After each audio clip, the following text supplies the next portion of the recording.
2015년 1월 10일 새벽 충북 청주의 한 도로에서 승용차가 사람을 치고 그대로 달아났습니다.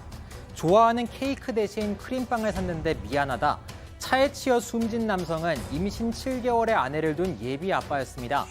화물차 운전을 마치고 아내가 좋아하는 크림빵을 들고 귀가하다 사고를 당했죠.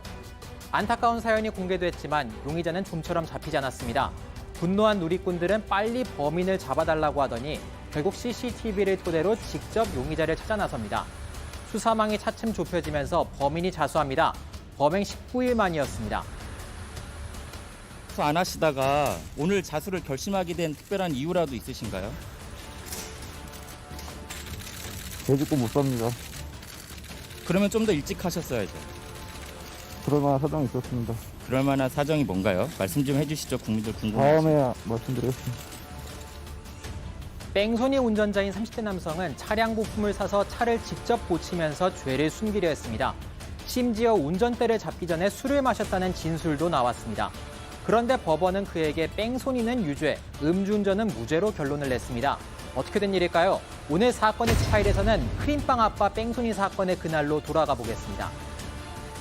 자, 이 크림빵 뺑소니 사건 저도 어렴풋하게나마 기억이 나는데, 그러니까 되게 참 어떻게 부부간의 애틋함 같은 게 좀 많이 남았던 그런 사건이었잖아요. 홍 기자, 좀 다시 한번 좀 정리를 해주시죠. 2015년 1월에 당시에 정말 많이 알려졌습니다. 크림빵 아빠 사건이라고 해서 많은 영상을 모두 보시고 또 공분하셨던 사건인데요. 당시 청주의 한 도로에서 사건이 벌어졌습니다. SUV가 승용차가 사람을 치고 간 사건입니다. 지금 CCTV에 나오는 이 차량인데요. 이 영상이 저 나가는 직후의 장소에서 사고가 벌어졌습니다. 운전자가 길을 가다가 오른쪽에서 왼쪽으로, 운전자 기준에서 오른쪽에서 왼쪽으로 길을 건너던 사람을 미처 피하지 못하고 들이받았는데요. 구호 조치 없이 그냥 사라졌습니다. 아이고. 피해자가 온몸을 다쳐서 그 자리에서 숨졌는데 길을 가던 택시기사가 나중에 이걸 보고 신고를 했지만 그렇지만 결국에는 이 좀 피해자가 세상을 떠나는 것을 막지는 못했습니다. 일단 피해자의 안타까운 사연이 며칠 뒤에 알려지면서 그냥 의문의 뺑소니 사건으로 묻히는 것 아니냐 했던 것이 수면 위로 올라왔습니다. 왜냐하면 지역 언론에서 보도한 내용이 충격적이었는데요. 예비 아빠가 사고를 당했다는 내용이었습니다. 임신 7개월의 아내를 두고 있었는데 아이의 태명을 부르면서 아내가 좋아하는 크림빵, 케이크를 사고 싶지만 크림빵을 대신 샀다. 그렇지만 미안하지만 내가 훌륭한 부모가 되겠다라고 마지막에 전화를 하고 집으로 돌아가는 도중에 화물차 기사 일을 마치고 퇴근길이었습니다. 퇴근길에 새벽에 불의의 사고를 당했습니다. 그래서 이 내용이 알려지면서 어떻게 이렇게 된 것이냐, 아내에게 마지막으로 크림빵을 전하지 못했던 이 사연에 대해서 많은 사람들이 공분을 했었습니다.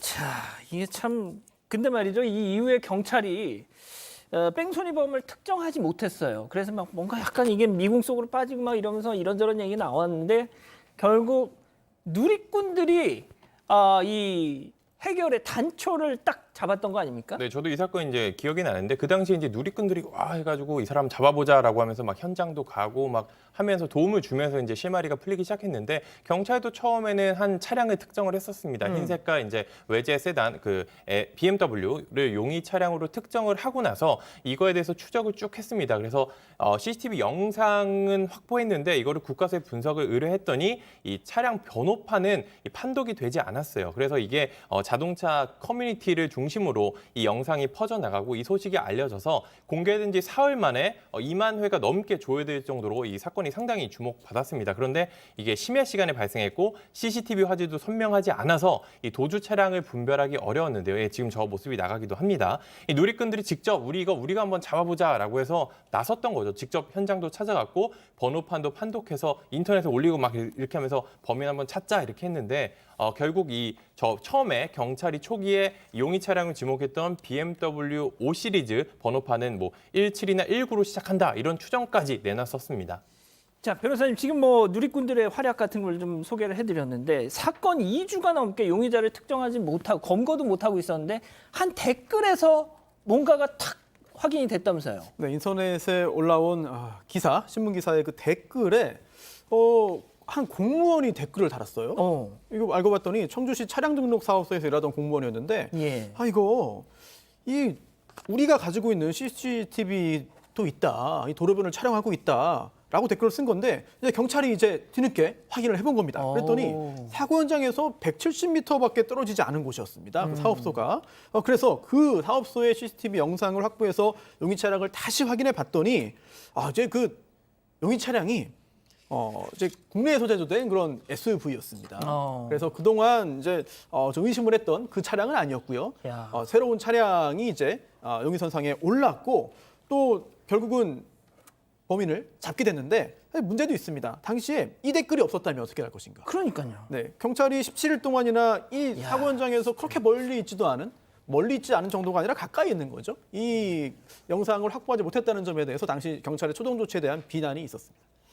저도 이제 이 사건이 몇 년이 지나다 보니까 이게 이랬구나라는 걸 지금 다시 좀 생각이 딱 나는데 자 일단 차량은 찾았어요. 그렇죠. 그 차량을 다음은 찾아서 급격하게 수사망이 좁혀집니다. 왜냐하면 저 차량의 차종을 알았으니까 차가 부서졌으면 범행을 은폐하기 위해서 부품을 사서 차를 고치잖아요. 고쳤거나 아니면 부품을 산 곳을 알아보자 하면서 경찰이 추적에 나서고 수사망이 좁혀지니까 용의자의 아내라고 주장하는 사람이 경찰에 전화를 했습니다. 남편을 지금 설득 중이다. 출동해서 도와달라고 했어요. 결국 용의자가 경찰에게 바로 잡히지는 않고요. 직접 경찰서를 찾아가서 자수합니다. 이 30대 남성이 용의자였는데요. 경찰서에 가서 사람을 친 줄 몰랐다. 조형물인 줄 알았다라고 말을 하면서 처음 제가 소개해드리면서 나왔던 영상에서의 모습이 나왔고요. 그랬는데 사고의 전말이 충격적이었습니다. 그 수사 결과 회사 동료들과 술을 마셨어요. 소주 4병을 마셨다는 진술이 나왔고요. 운전대를 잡고 범행 현장으로 가다가 사고를 냈죠. 그다음에 골목길로 도주합니다. 그러니까 삥 돌아갔어요. 집으로 가는 길인데 바로 갈 수 있는 직선 도로를 놔두고 다른 골목길, 산길로 돌다가 그 공터에다가 차를 세웠다가 가는 등의 좀 납득할 수 없는 의심을 살 만한 행동을 했습니다. 이후에 회사에 출근도 하고 부모의 집에 차를 가져다 놨다가 직접 부품을 사서 차를 고쳤어요. 그렇게 고쳤는데 수사망이 좁혀지니까 결국에는 자수를 했고요. 그리고 이 이유에 대해서 일부 해명도 했습니다. 골목길은 평소에 내가 자주 다녔던 곳이다. 그리고 차를 세운 이유에 대해서 뭔가 친 것 같아서 세우기는 했는데 내가 사람을 친 줄은 몰랐다. 이런 식으로 진술을 했습니다. 자 교수님 일단 지금 홍 기자가 설명한 거 딱 들어보니까 보통 사람이 말이죠 뭔가를 푹 치고 가면 당연히 나와봐서 이게 확인을 하는 건 지극히 당연한 수순이잖아요. 네, 일단 차를 세우고 차량에서 나와가지고 무슨 일인가 봐야지 되는데 사실은 그러지 않고 지금 도주를 하여 심지어는 지금 사흘 뒤에 부품을 직접 사가지고 그 충돌 지점 차를 다 고쳤다는 거잖아요. 그러니까 사실은 자수할 생각이 애시당초에는 없었다 이렇게 보는 게 맞을 텐데 그런데 이제 어떻게 해서 자수를 하게 됐느냐 결국은 이제 이게 사실은 네티즌 수사대의 정말 큰 성과였다 이렇게 이제 보이는 게 뭐 CCTV 장면을 막 잘라가지고 확대해가지고서는 편집해서 이제 내보내고 이러다 보니까 드디어는 아까 이야기를 했던 이제 목격 그 CCTV가 다시 또 등장을 하게 돼서 결국 차량이 특정이 됐죠. 그런 과정 중에 사실은 자수한 이유는 아내의 설득이었던 것 같습니다. 아내가 112에다가 사실은 전화한 건 아내였거든요. 남편을 현재 설득 중이다. 그러니까 도와달라, 좀 기다려달라 이렇게 이제 이야기를 했던 것 같습니다. 자 그런데요 변호사님 징역 3년 선고?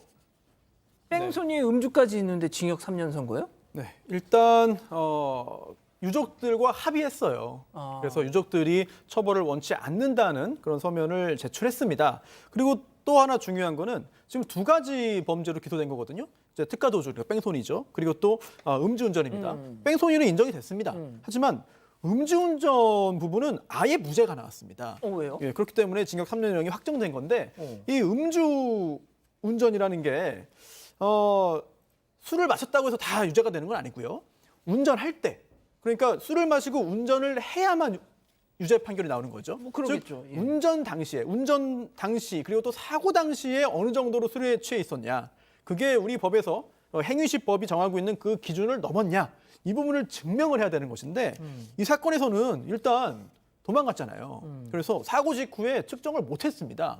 결국 이 사고 직후에 측정을 못했기 때문에 그 전에 사고 전에 운전을 시작하기 전에 그 지인들과 함께 술을 마셨는데 그때 술 마신 정황을 가지고 복잡한 계산법에 의해서 추정을 할 수밖에 없는 거예요. 그런데 그 추정이 이제 그 위드마크 공식이 적용되는 거죠. 이게 사람 이름인데 박사 이름인데 얼마나 마셨냐, 그 술에 그 어느 정도로 이제 도수가 있느냐, 또 체내에 어느 정도 흡수됐냐, 얼마나 시간이 지났냐, 체중이 어떻게 됐냐, 뭐 이런 것들을 가지고 추정을 하는 겁니다. 아, 그런데 그러다 보니까 이거는 오차가 있어요. 그러겠죠. 예, 따라서 가장 모든 요소를 이 피고인에게 유리하게 계산을 해봅니다.